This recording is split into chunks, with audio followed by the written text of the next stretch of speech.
اگر آپ کو میری یہ ویڈیو پسند آئے تو like, comment and share, subscribe کرنا مت بھولیے۔ بسم اللہ الرحمن الرحیم۔ السلام علیکم آڈینس، کیسے ہیں آپ لوگ؟ امید کرتی ہوں ٹھیک ٹھاک ہوں گے۔ اردو ناولز اینڈ پوئٹری پر ایک بار پھر سے خوش آمدید جی آیانوں۔ سنتے کانوں اور دیکھتی آنکھوں کو میرا پیار بھرا سلام۔ گمشدہ قافلے کی ایپیسوڈ 39 کے ساتھ میں ہوں آپ کی ہوسٹ امینہ، اور منظور صاحب کے والدین اور چند رشتہ دار بھی ہمارے ساتھ آ گئے تھے، لیکن تم آرام سے لیٹی رہو آپا جی، میں چلنے پھرنے کے قابل ہوتے ہی سب سے پہلے وہاں جاؤں گی۔ مجھے اپنے آپ پر بہت غصہ آتا ہے کہ میں نے آپریشن کے بعد ان کا شکریہ تک ادا نہیں کیا۔ تمہاری جگہ میں کئی بار ان کا شکریہ ادا کر چکی ہوں، اور وہ اتنا ضرور سمجھ گئے ہیں کہ تمہیں ان کے ساتھ گفتگو کرنے میں جھجک محسوس ہوتی ہے۔ اب میں جھجک محسوس نہ کروں تو آپ میرا مذاق تو نہیں اڑائیں گی؟ میں اپنی شہزادی بہن کا مذاق کیسے اڑا سکتی ہوں؟ امینہ بولی۔ ٹیلی فون پر ڈاکٹر کمال الدین کی زیادہ باتیں مجھ سے ہوا کرتی ہیں۔ جب تم تندرست ہو جاؤ گی تو میں تمہیں یہ بتا سکوں گی کہ وہ تمہارے متعلق کیا سوچ سکتے ہیں۔ ایک نرس کمرے میں داخل ہوئی اور اس نے امینہ سے مخاطب ہو کر کہا، جی آپ کا فون آیا ہے۔ امینہ اٹھ کر باہر نکل گئی۔ چند منٹ بعد اس نے واپس آ کر کہا، چچا جان کا فون تھا، میں نے انہیں بتا دیا ہے کہ شہزادی بہن کا بخار اتر گیا ہے۔ ڈاکٹر کمال الدین سے بھی میری بات ہوئی ہے۔ ان کا پہلا سوال یہ تھا کہ ٹمپریچر کیسا ہے۔ وہ آ رہے ہیں اور وہ کہتے تھے کہ اب انہیں دودھ کے سوا اور کوئی غذا مجھ سے پوچھے بغیر نہ دی جائے۔ چند منٹ بعد ایک نرس اور امینہ گرم پانی میں بھیگے تولیے لے کر نسرین کا چہرہ، ہاتھ پاؤں اور گردن صاف کر رہی تھی تو فہمیدہ نے کہا، امینہ تم نے میری بہن کے جسم سے مہک محسوس نہیں کی؟ امینہ نے اس بات میں سر ہلا دیا اور نرس بولی، بی بی جی آپ تو اس کی بہن ہیں، میں بھی یہ کہنے والی تھی کہ یہ بی بی خاص مٹی سے بنی ہوئی ہیں۔ امینہ بولی، آپا فہمیدہ کو یاد ہے چچی بلقیس کہتی تھی کہ جن بچوں میں ایمان کا نور ہوتا ہے ان کے جسم سے مہک آتی ہے۔ نسرین مسکرائی، آپا میری خوش قسمتی یہ ہے کہ آپ سب مجھ سے پیار کرتے ہیں اور میرے لیے دعائیں بھی کرتے ہیں۔ فہمیدہ نے کہا، نسرین ڈاکٹر کمال الدین یہ تاکید کر گئے تھے کہ ہوش میں آنے کے بعد انہیں زیادہ سے زیادہ دودھ پینے پر آمادہ کیا جائے۔ تم ٹھنڈا دودھ پیو گی یا گرم؟ آپا جی ابھی تو میں نے پیا تھا۔ شہزادی صاحبہ ہم یہ چاہتی ہیں کہ اب اطمینان سے باتیں کرتی رہیں، آپ کو تھکاوٹ محسوس نہ ہو۔ امینہ بولی، شہزادی بہن تمہارے بارے میں انکل جمیل اور کمال الدین صاحب کی ہدایات یہی ہیں کہ جہاں تک ہو سکے اب تھوڑا تھوڑا دودھ پیتی جائیں۔ اب وہ جو دوائی آپ کو دیں گے اس سے آپ کو بھوک زیادہ لگے گی۔ آپا جو آپ نے دودھ پلایا تھا وہ اچھا نہیں لگا، شاید ٹھنڈا میرے لیے زیادہ بہتر ہے۔ فضل دید نے دودھ کا ایک گھڑا گلاس لگا کر پیش کر دیا اور نسرین آہستہ آہستہ دودھ پینے لگی۔ تھوڑی دیر بعد اس نے کہا، آپا جی اگر یہ صرف ایک ڈاکٹر کا مشورہ ہوتا تو میں شاید صرف آدھا گلاس پیتی، لیکن 2 ڈاکٹروں کی خاطر میں پورا گلاس ختم کر دوں گی۔ فہمیدہ نے کہا، ننھی شہزادی اگر دونوں ڈاکٹروں کو خوش کرنا چاہتی ہو تو تھوڑی دیر بعد دوسرا گلاس بھی پی لینا۔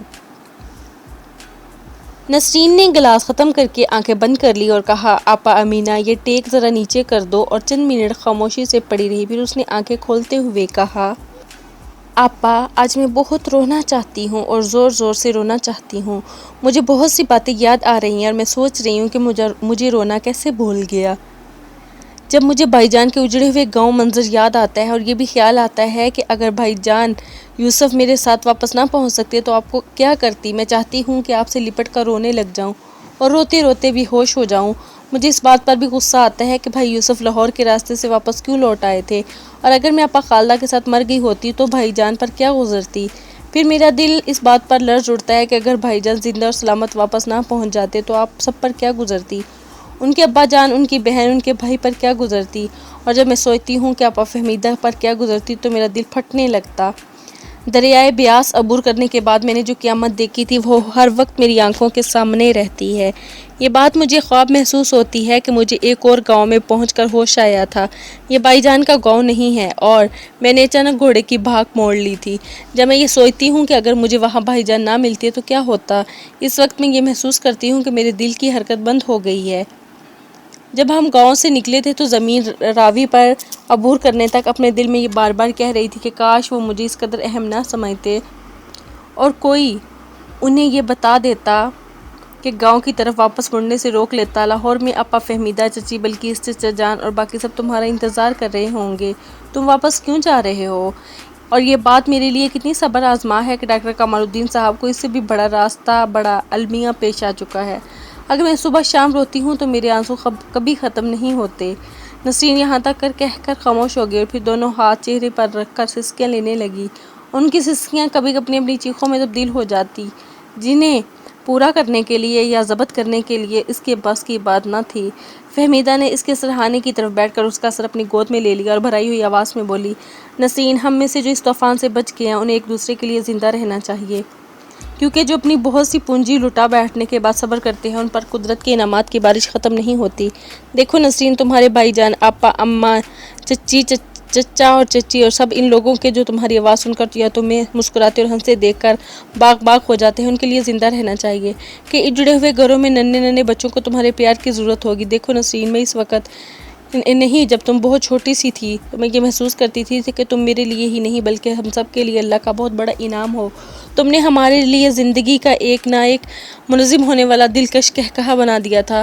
ذرا بڑی ہو کر تم چھپ جایا کرتی تھی اور میں تمہیں اپنے گھروں اوپر نیچے تلاش کرتی تھی، اور اب جب تم نے نہیں ملتی تھی تو میں تمہیں رونے لگ جاتی تھی اور تمہیں آوازیں لگانے لگ جاتی تھی۔ کبھی کبھی غصے میں آ کر میں تمہیں پیٹ لیا کرتی تھی اور پھر بہت پیار کیا کرتی تھی۔ دیکھو نسرین، اب ہم دونوں بڑی ہو گئی ہیں، دوسروں کو زندہ رہنے کا حوصلہ دے سکتی ہیں۔ دوبارہ بیمار ہونے سے پہلے جب تمہیں ہوش تھا تو تم اکثر خاموش رہا کرتی تھی اور یہ کہا کرتی تھی کہ میری بہن کو اللہ نے بہت بڑا حوصلہ دیا ہے۔ میں سوچ بھی نہیں سکتی تھی کہ تم کس دن اس طرح پھوٹ پڑو گی۔ اپا جان، میں ایسا محسوس کرتی ہوں کہ مجھے بولنا، مسکرانا یا ہنسنا بالکل بھول گیا تھا، جیسے میں گہرے پانی میں ڈوبتی چلی جا رہی تھی۔ میں خواب کی سی حالت میں یا سنسنی یا بولتی تھی۔ شاید مجھے خوف آتا تھا کہ اگر میں نے چیخنا رونا شروع کر دیا تو پھر عمر بھر کے لیے روتی یا چیختی رہوں گی۔ کیا کبھی ایسا بھی ہوا ہے کہ کوئی کسی بہت بڑے حادثے میں اس قدر خوف کھا جائے کہ اسے اپنے وجود سے بھی خوف آنے لگے؟ فہمیدہ نے اس کے سر پر ہاتھ پھیرتے ہوئے کہا، میری شہزادی بہن، ہم پر ایک قیامت گزر چکی ہے۔ اگر شروع ہی میں تمہیں کھل کر رونے کا موقع مل جاتا تو آج تمہاری یہ حالت نہ ہوتی۔ آپا، اب یوں ہی بیٹھی رہیں، آج میں آپ کی گود میں سر رکھ کر بہت دیر سونا چاہتی ہوں۔ آپا مینا، آپ بھی میرے پاس بیٹھی رہیں۔ چند منٹ بعد نسرین گہری نیند سو رہی تھی۔ نسرین دیر تک سوتی رہی، پھر اسے بہرے میں بلقیس کی آواز سنائی دی اور وہ کہہ رہی تھی، ڈاکٹر صاحب وہ بہت دیر سے آئے ہیں۔ ڈاکٹر جمیل اور یوسف کہاں ہیں؟ جی وہ واقعی کیمپ میں سے میرے ساتھ ہی آ گئے تھے اور وہ بہت تھکے ہوئے تھے اور صبح کی نماز پڑھنے سے ہی اپنے بستر پر لیٹ گئے تھے۔ مجھے نیند نہیں آئی تھی، اس لیے میں نے سوچا کہ سونے سے پہلے آپ کی شہزادی بیٹی کی دیکھاؤں۔ آپ نے ساری رات یہاں گزاری ہے؟ جی نہیں، یہاں صرف فہمیدہ اور امینہ نے نسرین کی ذمہ داری کی ہے۔ منظور صاحب کافی ڈاکٹروں اور نرسوں کو ادھر ادھر پہنچانے میں مصروف رہتے تھے اور ابھی کوئی آدھا گھنٹہ قبل وہ امینہ اور فہمیدہ کو گھر پہنچا کر مجھے یہاں چھوڑ گئے تھے۔ فہمیدہ کے امی اور ابو گہری نیند سو رہے تھے، اس لیے میں نے انہیں جگانے سے منع کر دیا۔ شہزادی صاحبہ کا کیا حال ہے؟ ڈیوٹی پر جو نرس تھی اس نے مجھے آتے ہی بتایا تھا کہ نسرین دیر تک فہمیدہ اور امینہ سے باتیں کی ہیں اور مجھے اس بات کا افسوس ہو رہا ہے کہ میں اس کی باتیں نہیں سن سکی۔ کمال الدین نے بستر کی دوسری طرف کرسی پر بیٹھتے ہوئے کہا، میرا خیال ہے کہ میں نے جگائے بغیر ان کی نبض کی رفتار دیکھ سکتا ہوں۔ وہ کچھ دیر آہستہ سے نسرین کی نبض دیکھتا رہا اور اپنی گھڑی کی طرف دیکھتا رہا، پھر اس نے بلقیس سے مخاطب ہو کر کہا، چچی جان، آپ کے وقت میں ان کو بہت سے دودھ پلانے کے لیے تاکید کر کے گیا تھا، لیکن ایسا معلوم ہوتا ہے کہ ان کو بھوک ہے۔ بلقیس بولی، بیٹا، فہمیدہ کہتی تھی کہ وہ دودھ انہیں کافی پلایا ہے، ان کے لیے یخنی بھی تیار کی ہے، میں صرف آپ کی آمد کا انتظار کر رہی تھی تاکہ ان سے پوچھ لیا جائے۔ چچی جان جب یہ باتیں کر رہی تھی تو یخنی انہیں فوراً پلا دی جاتی تو بڑا اچھا ہوتا۔ میرا خیال ہے کہ انہیں میری توقع سے پہلے ہوش آ گیا تھا۔ اگر یخنی پلانا بہت ضروری ہے تو بیٹی کو جگایا جا سکتا ہے۔ میرا خیال ہے کہ انہیں شاید کمزوری کی وجہ سے غنودگی سی محسوس ہو رہی ہے، ورنہ جب میں باتیں کرتی تو ایسا محسوس ہوتا تھا کہ یہ بالکل تندرست ہو گئی ہے۔ واہ، لگتا ہے کبھی کبھی آسانیاں پیدا ہونا شروع ہو ہی جاتی ہیں۔ کمال الدین نے آہستگی سے کہا، ننھی شہزادی۔ نسرین نے کروٹ بدل کر دونوں ہاتھ اپنی آنکھوں پر رکھ لیے اور اب بڑی مشکل سے اپنی سسکیاں ضبط کرنے لگی۔ کمال الدین نے بلقیس کی طرف دیکھتے ہوئے کہا، چچی جان، چچا جان، انہیں کیا ہوا ہے؟ ان کی تو لڑائی تو نہیں ہوئی کسی کے ساتھ؟ بلقیس بولی، بیٹا، اس کے ساتھ گفتگو کرتے ہوئے فہمیدہ اور امینہ کی بے احتیاطی سے انہیں آپ کے والدین اور بہنوں کو پیش آنے والے حادثے کا علم ہو گیا تھا، ورنہ وہ دونوں یہ کہتی تھی کہ جب اس کو ہوش آیا تھا تو یہ بالکل تندرست معلوم ہوتی تھی۔ جب تک آپ کو پیش آنے والے حادثے کا ذکر نہیں ہوا تھا تو بڑے آرام سے باتیں کر رہی تھی۔ کبھی وہ یوسف کے گاؤں میں پہنچنے اور وہاں سے واپس آنے کے دلخراش واقعات کا ذکر کرتی تھی تو اس کی آنکھوں میں آنسو آ جاتے تھے، لیکن جلد ہی سنبھل جاتے تھی۔ لیکن آپ کو جو صدمہ پہنچا ہے اس کا ذکر سننے کے بعد اس کی طبیعت زیادہ خراب ہو گئی ہے۔ کمال الدین نے نسرین کی پیشانی پر ہاتھ رکھتے ہوئے کہا تھا کہ دیکھیں شہزادی صاحبہ، جب آپریشن کے بعد آپ کو ہوش آ رہا تھا تو آپ بار بار یہ الفاظ دہرا رہی تھی، میں زندہ رہنا چاہتی ہوں۔ اور یوسف کے کہتا تھا کہ میں نے نسرین کو زخمی حالت میں ٹرک پر ڈالنے کے بعد کہا تھا کہ تم یہ الفاظ دہراتی رہو، اور مجھے ایسا محسوس ہوتا تھا کہ اب لاہور پہنچنے سے پہلے خواب کسی حالت میں بار بار یہ الفاظ دہراتی رہی ہوں گی۔ شہزادی نسرین تو بہت بہادر ہو، اگر تم نے ہمت ہار دی ہوتی تو تمہیں پیار کرنے والوں کے حوصلے بھی ٹوٹ جاتے۔ لیکن نسرین دیکھو ذرا سامنے دروازے پر کہ کیا کمال کی بات ہے۔ ڈاکٹر کمال الدین کی طرف دیکھنے لگی۔ اپنی آنکھوں کے سامنے آنسوؤں کے پردوں کے باوجود اسے کمال الدین آدمی سے مختلف نظر آ رہا تھا جسے اس نے بار بار بے پرواہی سے دیکھا جا چکا تھا۔ اس لیے نہیں کہ وہ اسے اچھا لگتا تھا بلکہ اس لیے کہ اس نے اس کی جان بھی بچائی تھی۔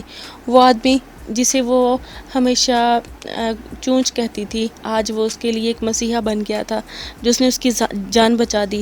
چچی جان، اس نے قدرے توقف کے بعد کہا، میں آپ کے سامنے اس بات کا اعتراف کرتی ہوں کہ ڈاکٹر صاحب سے بہت نادم ہوں اور میں اپنی تمام کوتاہیوں پر ان سے معافی مانگتی ہوں۔ کمال الدین نے جلدی سے اپنا رومال نکال کر نسرین کے آنسو پونچھنے کے بعد کہا، نہیں شہزادی صاحبہ، چچی صاحبہ، بھائی یوسف، آپ میں فہمیدہ اور بہن امینہ سب اس بات کی گواہی دیں گے کہ تمہیں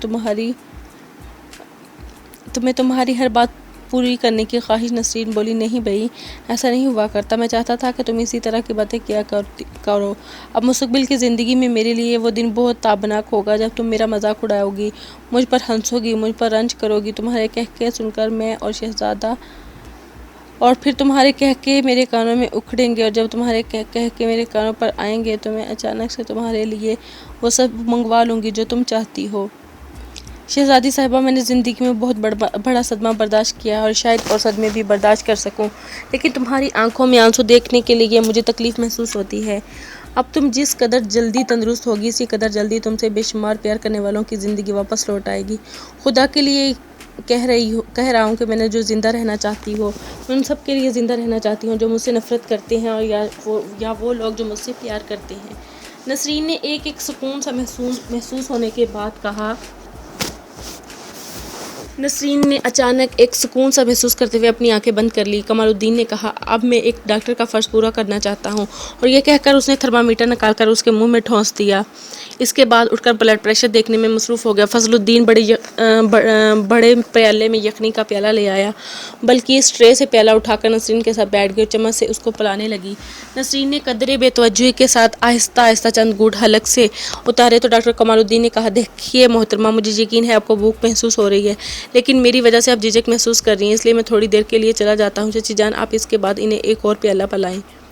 نسرین بولی، نہیں ڈاکٹر صاحب، آپ نہ جائیں، اگر آپ حکم دیں تو میں یہ پیالہ منہ کو لگا کر فوراً ختم کر سکتی ہوں۔ فضل الدین نے کرسی آگے کی اور کمال الدین مسکراتا ہوا اس پر بیٹھ کر بولا، شہزادی صاحبہ، میں اس وقت آپ کو یہ حکم نہیں دے سکتا، لیکن جب آپ بالکل ٹھیک ہو جائیں گی اور میں آپ کو ایک صحت مند بچی کی طرح کھاتا پیتا دیکھوں گا تو مجھے خوشی ہوا کرے گی۔ نسرین نے بلقیس کے ہاتھ سے چمچ پکڑتے ہوئے کہا، چچی جان، اب آپ تکلف نہ کریں، یہ کام میں خود کر سکتی ہوں۔ میرا خیال ہے کہ میرے لیے یہ چند گھونٹ پیالے کو منہ لگا کر پی لینا زیادہ آسان ہوگا۔